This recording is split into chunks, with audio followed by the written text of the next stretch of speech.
Great point about how our development patterns provide a serious obstacle to transit and walkability and biking.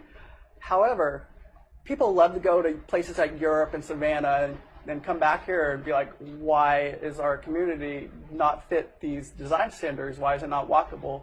But you don't even have to go to Europe or another state to find a place that's walkable and where transit is an essential part of the environment. Just go to Disney World. Disney World has a great transit system, very walkable.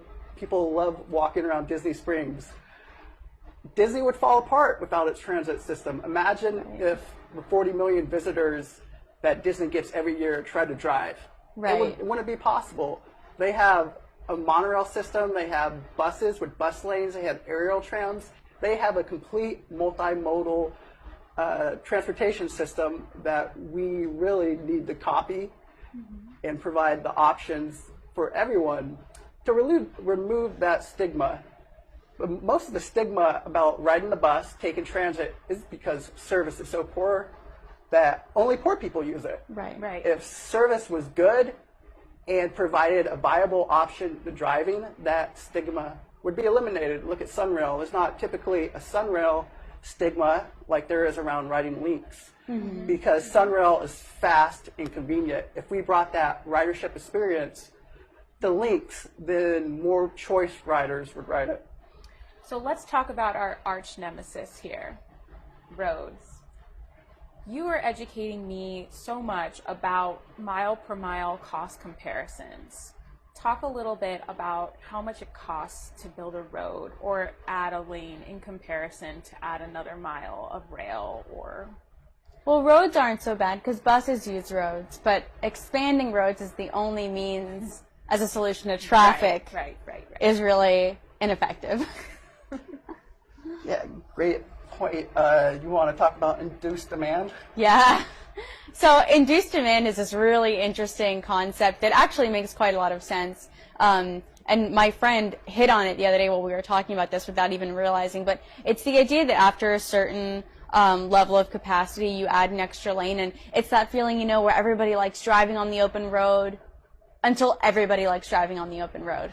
Right. And then everybody's on the road, and it's not so open, right? And so the induced demand is ultimately after a certain period of time. I think it really only tends to be like a year or two. You might save 3 to 5 minutes for that year or two, but then it clogs right back up. Even assuming there's not the amount of development that we actually have now, just because people fill up roads because everybody likes driving on that open road feeling. And then what ends up happening as an effect of induced demand, like the commissioner has brought up, is then you end up having a 6-lane road with a 20-foot wide median and apartments on one side and the grocery store on the other.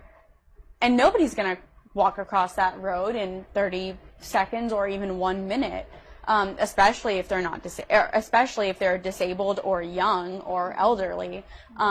Maybe you could run across it as an able-bodied person if you're not carrying the groceries you just picked up, right? So then everybody feeding back into the induced demand gets in their car, drives up the road, makes the U-turn, and gets back into the Publix. I mean, we've all done that. We all know it happens, right?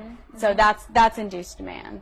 Right. Yeah, and because of the concept of induced demand, it means widening roads doesn't actually eliminate congestion. It just delays it.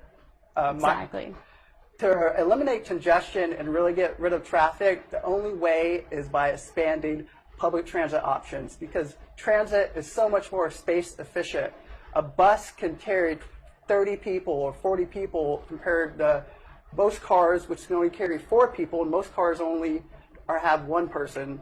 Right. So but $8 billion we're spending adding toll lanes to I-4, right? That's not going to eliminate congestion, and also it only benefits the wealthy people who can afford to pay those tolls. If we took the $8 billion that the state is spending, adding lanes to I-4, Lexus lanes we call them, and we could build an entire light rail system that covered the entire county and provided real transportation options. Expanding roads, it doesn't provide any additional options. If you build light rail transit that is grade separated, is frequent, comes every 10 minutes, that would be something that would really benefit the greater public, not just wealthy commuters on the I-4 express lanes.